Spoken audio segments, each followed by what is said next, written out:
Chapter 1131 is absolutely insane. We finally get a full glimpse of Elbaf and witness some intense, hilarious, and emotional moments with Luffy, Loki, and the Straw Hats. So buckle up, because we're diving into everything this chapter has to offer. Let's start with the big moment we've all been waiting for. Luffy is finally on Elbaf. He's incredibly excited, and right off the bat, he can't stop talking about the size of the island and the giants themselves. But while Luffy's rambling on, we're introduced to a major character, Prince Loki of Elbaf. Loki's clearly frustrated as he tries to get a word in, and his temper finally boils over when he screams at Luffy to be quiet. Loki's roar is so powerful it even scares off wolves in the surrounding area. This moment serves as Loki's grand introduction. Loki, special bounty issued by the world government, is 2.6 billion berries. Loki's status in Elbaf is highlighted immediately. He claims to be the sun god of Elbaf, and his royal status really shows. Loki reprimands Luffy for speaking without permission and asks him a curious question. What do you think about the state I'm in? When Luffy responds, it's with his usual blunt honesty. What do I think? You're obviously captured. And Loki confirms, explaining his bizarre situation. He's tied to Treasure Tree Atom, which he says is actually the Warland Kingdom itself, and his chains are made from sea prism stone, making any escape impossible, even for him. Loki's frustration is evident as he proposes a deal to Luffy. He tells Luffy to find the key to his chains and promises to crush any pirate crew Luffy wants in return. Loki then warns Luffy that this part of Elbaf, known as the Underworld,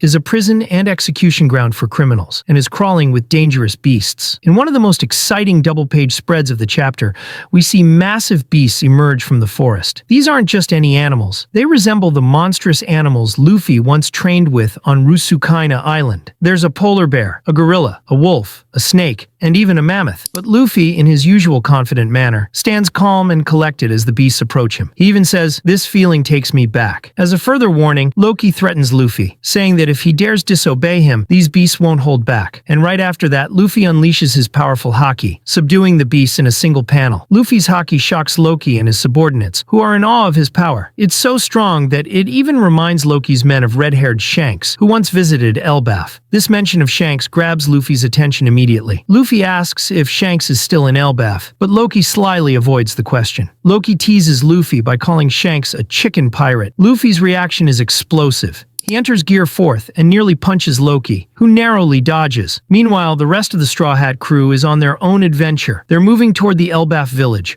running away from Road, Gerd, and Goldberg. Usopp convinces Zoro to hold back from fighting, as they could be friends with Dory and Brogy. They're all making their way toward Elbaf village, determined not to get caught. In a different part of the Elbaf, we see Hadruden and Stanson, two familiar faces who are striking down a giant moose. This is another amazing double-page spread, showing the power of the new giant warrior pirates. They're excited to share this catch with the Straw Hats, in appreciation for saving them during the Dressrosa arc. The scene then shifts to a ship near Elbaf's waters, where Brook is giving Robin a haircut at her request. Brook's nervous yet excited as he finishes up and reveals Robin's new look, which is actually her pre-time skip hairstyle with bangs. This change brings back memories for many, as we see everyone, including Dory and Brogy, commenting on how this style reminds them of Saul, who played a big role in Robin's backstory. Everyone on the ship is feeling sentimental, and the atmosphere is filled with nostalgia. Robin thanks Brook, and in classic fashion, Brook makes one of his skull jokes, saying, "My heart was racing even though I don't have one."